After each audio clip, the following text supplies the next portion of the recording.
I am Otis Roper. I am Brandon Roper. And together we are... the Super Roper Brothers. Ew. Hold up. It's been a while. There you go. It's good to be back, everybody. We've been going to the movies a lot lately, so we got some stuff to bring you. Some very unexpected things, and overall, some pretty positive things. So, just want to let you know, we miss you guys. When we're not doing this, it's because we're foolishly spending our time gathering this stuff called currency for food and shelter and clothing. Yeah. So if you could like, share, and subscribe, that would help us to go a long way. Very, very much so. Toward that goal. Yeah. We just went and saw... What? We just went and saw Dungeons and Dragons. Truth be told, we helped the wrong person steal the wrong thing. We didn't mean to unleash the greatest evil the world has ever known. But we're gonna fix it. So how do we pull that off? Figure it out over a drink? Probably best. And it was a surprise, like... Yeah, crazy. I mean, so for those of you who don't know, Dungeons and Dragons honor Among Thieves to differentiate it from the one that came out in the early 2000s. We don't terrible. talk about that movie.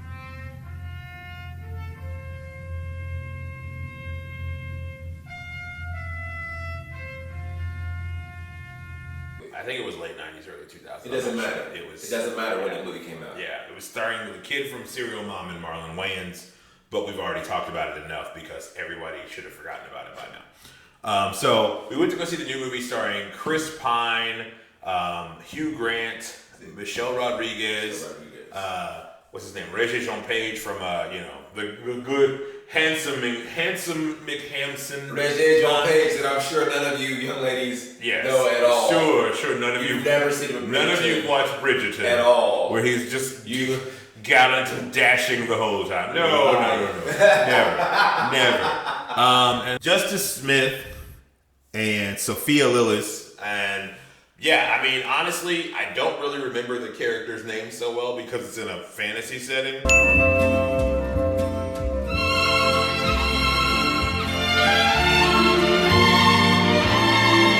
Let's be honest, does it really matter what their names are? Well, it's funny because it's more like Dungeons and Dragons. Exactly. All the characters are their classes. That's what you remember about the movie, which means somebody actually finally paid attention to what Dungeons and Dragons is really supposed to be all about. What? I know, it's crazy. So they actually listened to people who play the game, and I actually heard, maybe this is hearsay, you guys let me know in the comment section, that they were playing D&D together as a movie cast in a campaign. We played a big game of Dungeons & Dragons together before we shot the movie, which is a very natural thing for actors to do. We very easily kind of slipped into that. We got to kind of try out the characters in a game setting. It was wild, I'll tell you that much. It was chaotic. That right there goes to show you, like, it doesn't matter what Chris Pine's character's name was. Yeah. Is he the bard?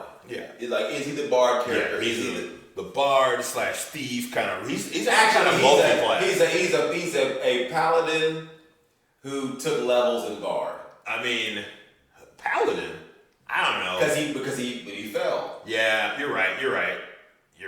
Because he has that kind of Okay, because he was part of the order of something or other. It doesn't really matter. All right. So, but for real, honestly, the movie. Now, you may have noticed this. We have played Dungeons and Dragons a few times in our lives. Yeah, I know.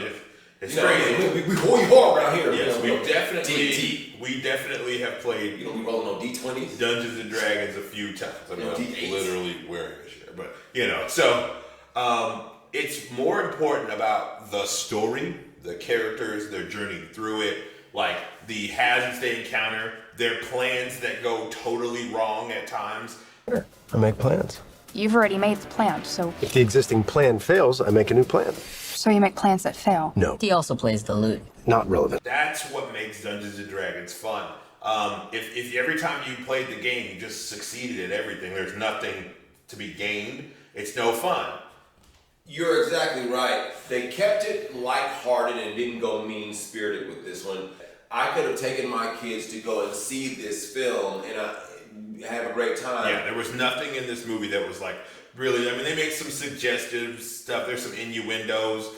There's some threats of violence at the very beginning of the film, but honestly, there really wasn't much in there that you know that would be something that you just be like, oh my god, and you cover your kid's eyes. No, it was very like friendly and that sort of a comedy. It was just a good time, and we weren't expecting. Let's be honest.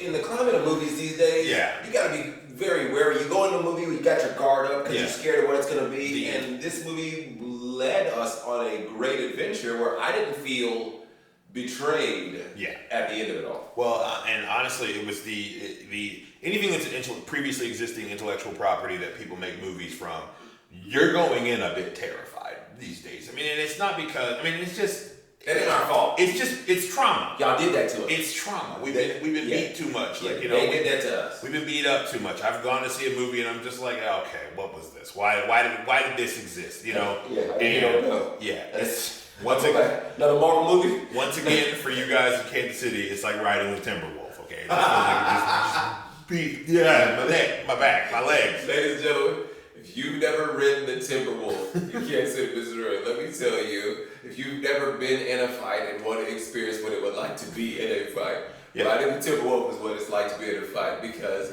it's a wooden roller coaster and that bar just comes down just enough to keep you from flying out. But other than that, you're going to side, your neck and your back.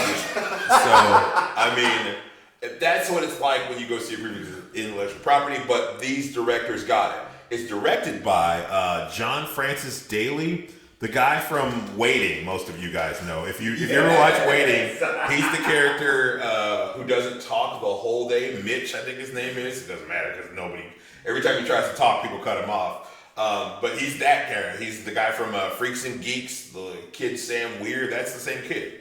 Freaks and Geeks only have one season. Man, look, there's a crime against humanity that Friends, which has never made me laugh in my whole entire life, got like 7 seasons or something. And you mean Living Single? Oh, well, sometimes you gotta copy paste your homework. Got me a Cadillac, Cadillac, Cadillac. Got me a Cadillac car. Oh, I've got me a Cadillac, Cadillac, Cadillac. Look at me. Anyway, it's co-directed actually. It's not just him that was directing it. It's John Francis Daly and Jonathan Goldstein who directed this movie. And I thought that I don't know what type of style they used how they paired off of each other, but I can kind of see that there were like almost 2 hands on the wheel watching this movie. This is what I feel like, now this is just being honest, as a contrast in films, this is what Jordan Peele needs. He needs somebody to come alongside of him and just kind of go like, you got a great idea, a great premise, but let's get back in the cockpit. I mean, let's be honest. Irvin Kershner directed The Empire Strikes Back. Ooh. Him and Lawrence Kasdan and those other executive producers are what made the movie hey, we gotta bounce this. Hey, we should do this. Hey, what about that? Taking a little bit here and there. Even this show. I mean, we couldn't do this show without my sister-in-law, your wife. We couldn't do it. Wherever she is. Yeah, she may be somewhere. Maybe wherever you are right now, I'll let you know. We couldn't do the show without you. Definitely somewhere. I feel like she's close by. Yeah, we do. It's crazy. You don't. At first, I was a little my eyebrow was just raised by Michelle Rodriguez being a barbarian. That was a little weird. I have to admit, everything you're saying right now is how I felt about that film in the beginning. I'm just okay, of course, she's the barbarian that's going to be super strong and overpowered and blah, blah, blah, blah, with the characters. But they don't do it to a point where it's over the top. They just do it to a point where I'm like, why don't you do that now? Yeah. Why don't you Hulk out now? Yeah. Why? I mean, but that's how barbarians kind of are. They get to, and it's still class limits you can see in the movie, somebody becoming attuned to an item, like the Justice Smith character, the wizard or sorcerer. He's a sorcerer. What do you think about the jokes, the humor of the film? Oh, it was great. First of all, can we talk about Hugh Grant?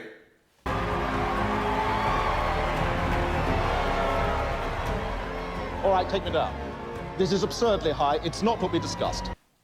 Hugh Grant stole Every scene he was in, he was, I mean, honestly, like screen time, maybe 15 minutes of total time. Why? Why? The tea. Why? Why is the tea? No. Don't even say nothing. Oh my God. Don't even say nothing. Just the tea. Just know that the tea. Oh my God. The tea's a bit warm. It really is just, I mean, he's priceless. In every scene he's in, he's great. I mean, he kind of runs away with it, you know. And I love, you know, the like the dark wizards or whatever like that. The stuff that's supposed to be scary, because there's like the kind of like the like all D&D, the bad guy that's really behind being the bad guys are like into some otherworldly dark stuff. Yes. But then there's the world of men, which is kind of like underneath it all, and there's political intrigue, and they mix those layers very well. Any D&D campaign, there's always like, oh, some tavern person is going to give you a quest to go out here, and it's always going to lead to something more. Let me go ahead and break it down to you, for those of you out there who play video games. If you start playing a Final Fantasy game, whoever you're fighting against at the beginning of that, it's not the final boss. It's not the final boss. You're going to end up fighting against something that's crazy, other dimensional thing. Is it a meteor? Yes. Is it like literally a monster that, you know, Exactly. is it the Earth itself? So this D&D is, there's these shadow people pulling the strings, and they are never truly like investigated. Which this is a great environment for a extended universe. Yeah. However, with all the fatigue that we've had in movies lately, and I don't mean to dog on Marvel, I just miss the early days of Iron Man. I miss the early days of like Civil War. I miss those early movies, the Captain America, like the first Avenger. Yeah. Sure, they weren't the best movies ever, but I miss what those movies were doing. I want a D&D world that is both kid-friendly on one hand, but on the other hand, as a grown man, I want my Frank Langella D&D also. And what that means is my adult, mature D&D, my sword and sorcerer. Yeah. I grew up in the 80s. What do you want from me? You want Conan. I get it. Yeah, You want Conan. I want my Conan the Barbarian. Come to me, my child.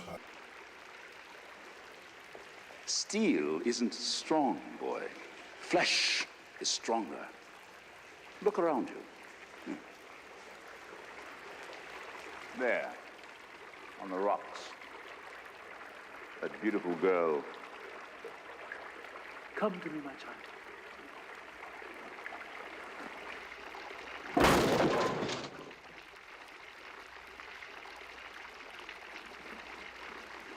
That is strength, boy.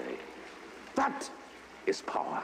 Man, that's what I want, okay? And by Crom, Crom. So what do you think about the, let's say, the special effects, the practical effects? Yeah, there was a lot of CGI in this movie, like you know, with like, you know, beasts and stuff like that. But it wasn't gratuitous, and it was people reacting to real things. It looked like they used like puppetry in parts of the movie. It looked like there was actually stuff for the like actors to react against. And I mean, I don't know. I thought the transformations, because there's a character who can transform in this movie. I won't tell you. Conveniently. I mean, you know, druids, man. No, conveniently. I mean, we can really use some help right here. Yeah, that's not how D&D works.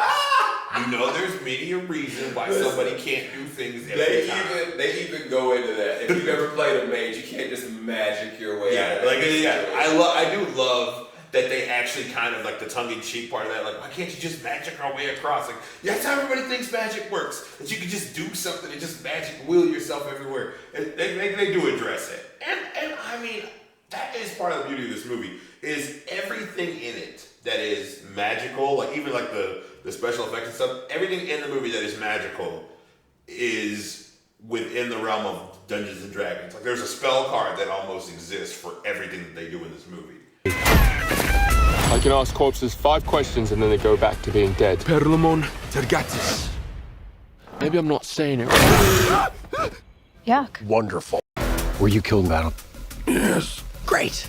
4 more questions, right? Yes. No. I just want to know how Chris Pine's little mandolin or whatever like that. I'm gonna need you to explain to me why that thing is a melee weapon. It did not explode. You see, that was made of dolomite, the tough black mineral that won't cop out when there's heat all about. Tell me how you get people like that. If they'd just been like, yeah, it's made from the toenails of a giant. Like, it's dolomite, baby. Hill giant or something. Okay. Technically, if he was like a person from like the paladins or whatever, technically his weapon should be blessed. Yes, but you mean to tell me they gave this dude a guitar? I mean, listen, if he's wielding it in righteous, I don't know. This is all D&D stuff. It doesn't matter. He was gonna it doesn't matter. No, I was just gonna give you some fantasy realm stuff when I realized that we're among other people, not just raw, hardcore nerds. So the movie, I mean, it's basically the basic plot. I mean, do you want to get into spoilers? I mean, I don't honestly want to spoil this movie because it's actually worth seeing in the theater. It's not a spoiler. I won't give you the spoilers. I will say this. If you are looking for a good time, nothing that's going to change your life, nothing that's going to like rock you to your core. Like, I did kind of like the overall, like the twist. Like, I mean, every character is driven for something different. Every character is driven by a different motivation. I thought that Chris Pine in the movie is trying to do something that, in the realm of science fiction, you should never do.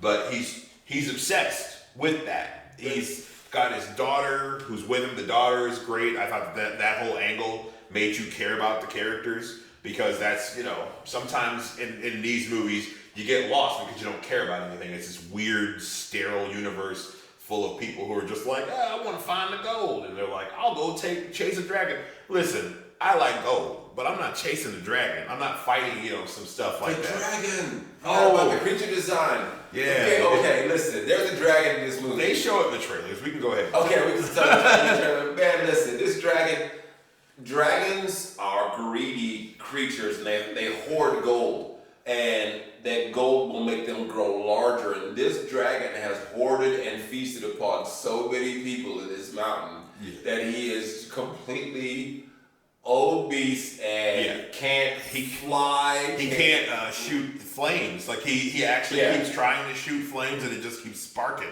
because he's so because he's gordo, as they say in France. But I love. It's definitely Spanish. I know. I'm just being silly.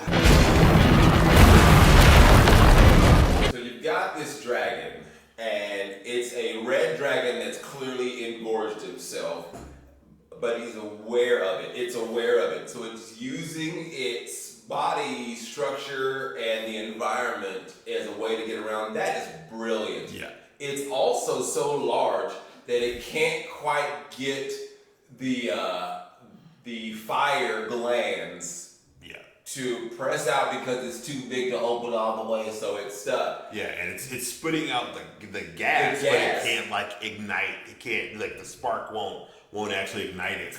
Brilliant. It's really smart. It's just a brilliant way, and the way they use that in there. That is good story writing, where you've got this thing where you're not going to be able to kill this thing. Yeah. This is impossible. Yeah. How are you going to work your way around it? That's some good D&D stuff.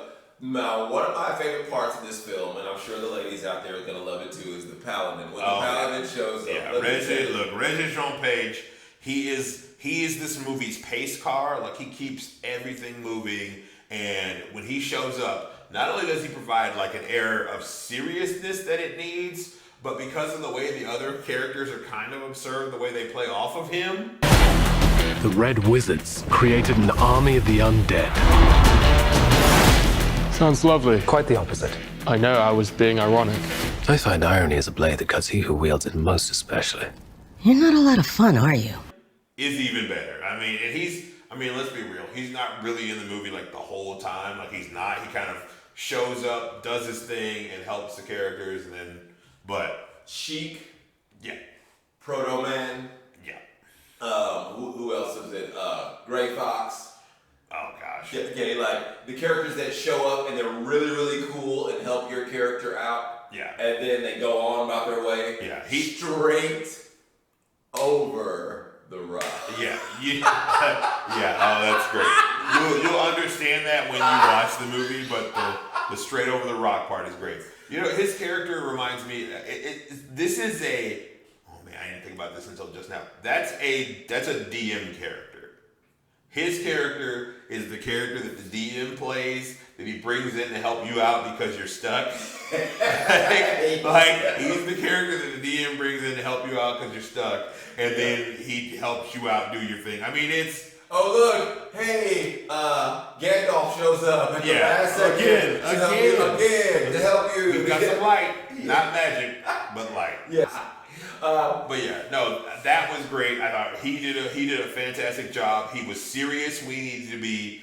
I mean, he's serious kind of as a character, but his character, it worked. It gelled with everything they were doing. The wizard character's character development. I feel that some of the characters didn't develop as well. Yeah. And you know that's okay. It's a movie. You've only got a certain amount of time. Yeah. Certain things down the cutting room floor. I get it. How about the differentiation between wizardry and sorcery? I like that. There's a difference? Yes. Might you explain it to them? Well, if you wanted to know. Sorcery is something you're born with. It's an inherent gift. Like, it passes through your family line, like it's blood related. Wizardry is stuff that you learn. Like, it's like an arcane, like almost science, but based on the practical use of something that you can tap into, called magic. You know, because we're nerds. But yeah, in the movie, that difference is actually shown on screen, and it actually makes an appearance with one of our characters, and it's done very well. So, yes. I like characters to be a little bit more, how can I put it, more forthcoming and more out there in what they are and more cut and dried. Like I said, I'm from that Frank Langella, like the old school, I'm from that barbarian age. I want you to know, I'm definitely going to cut in at least one clip of Skeletor while we're doing like I'm breaking the fourth wall right now, but this is going to happen. I'm cutting in at least one clip. Like I want that drive. Yeah, not the Oscar-winning Frank Langella. I want hamming it up playing Masters of the Universe Skeletor. I, Skeletor, am master of the universe.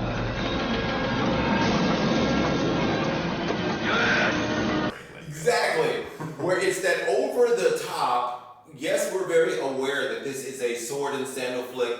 Yes, we're very aware that it's corny. Beastmaster. Oh, wow. Yeah. The Sword and the Sorcerer. Okay? Yeah.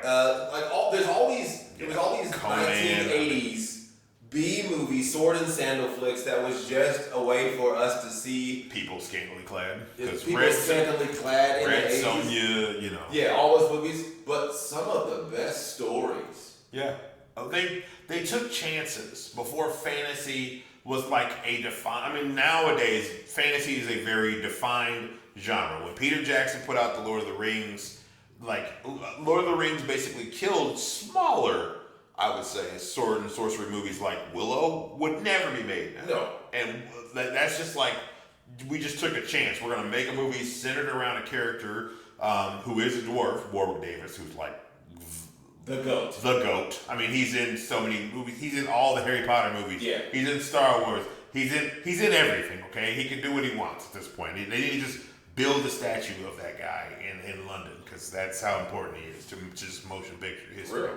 But yeah, those types of movies wouldn't get made now. They'd get overlooked. And I get what you're saying. You want this is a fantasy story taking place in a fantasy realm where we're just going to create something. Well, here's what gives me hope. What gives me hope is, since we are starting to swing back away from let's be honest, the deconstruction period of our heroes, then perhaps fantasy is the next genre that might be opened up to. Let's get back to some, you know what, I could use another John Borman-esque Excalibur-like Night Tale. Yeah. I could use that. Now, I know everybody wants to watch the Game of Thrones, whatever like that, but what I'm talking about is the story. I don't care about your gratuitous sexual content. Yeah, that kind of, I mean, anybody who's watched Game of Thrones knows that it's just over the top. I mean, SNL took them to task on this. SNL like was basically just like so. I was doing it. They basically had, remember the skit where there was like a 14-year-old boy who was writing all the scenes? Yeah, that's kind of how I felt about it towards the end. It's a little silly. In most films, it's not necessary. Okay, I'd say 99% of the time you can just get away with it, like old school fade to black. Exactly. The film score. The film score actually wasn't bad. I thought it helped with what was going on. It didn't hurt it, and I felt like it was tonally right. Totally right. Good film score. Nothing stood out. And the reason why I bring up film score is because film score can make or break a good film. In fantasy movies, it's often a character of itself. So, like, when I think of the movie, one of the greatest fantasy films I think ever, Dragon Slayer.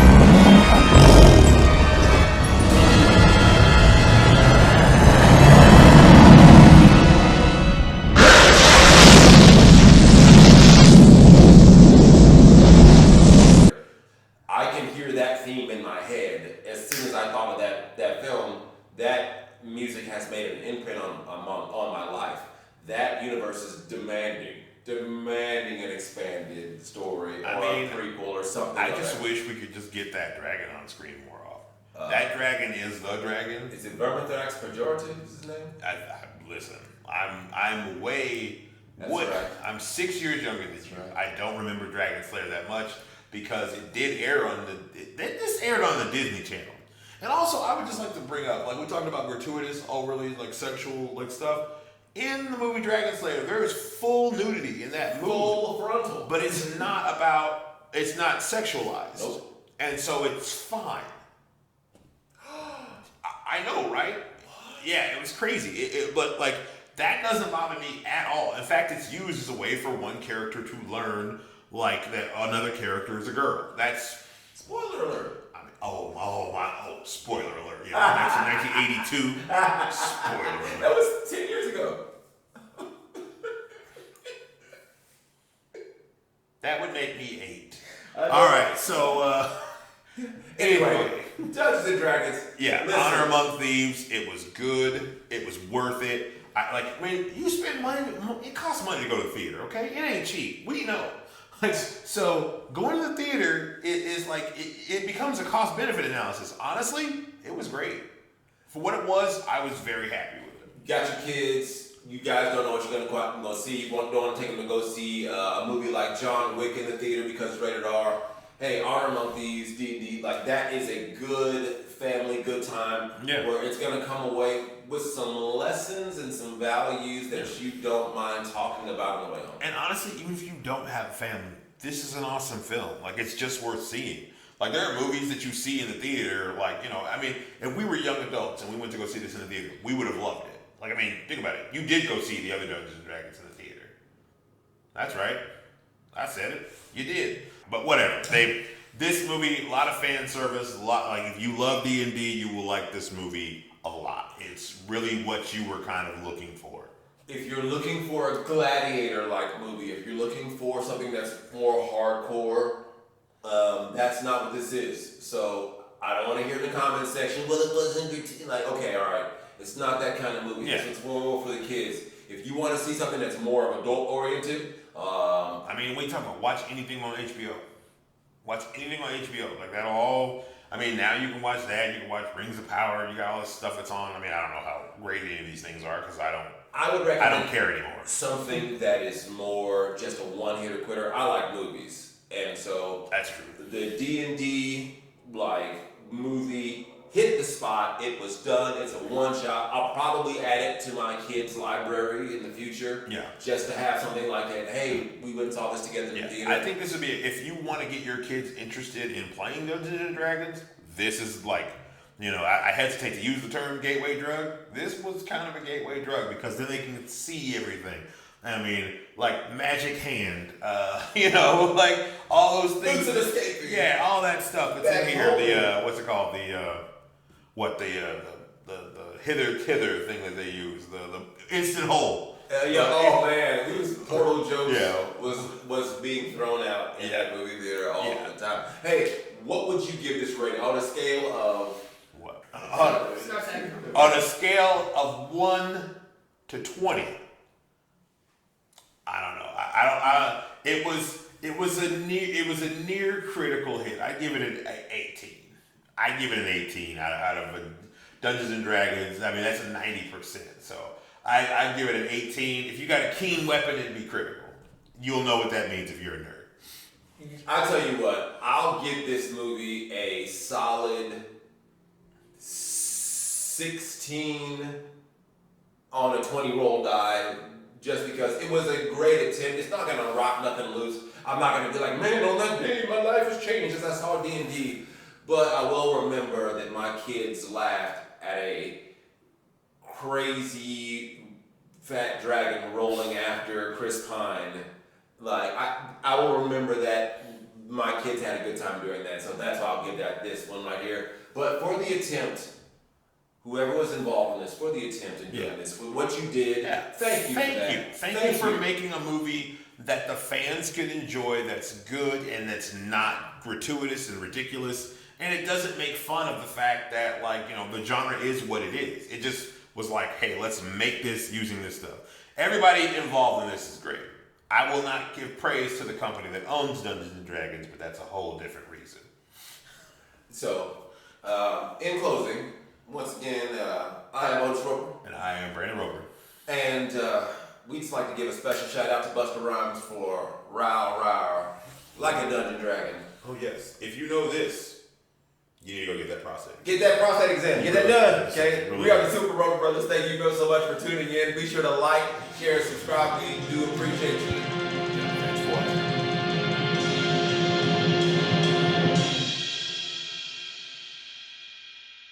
It's Dolomite, baby!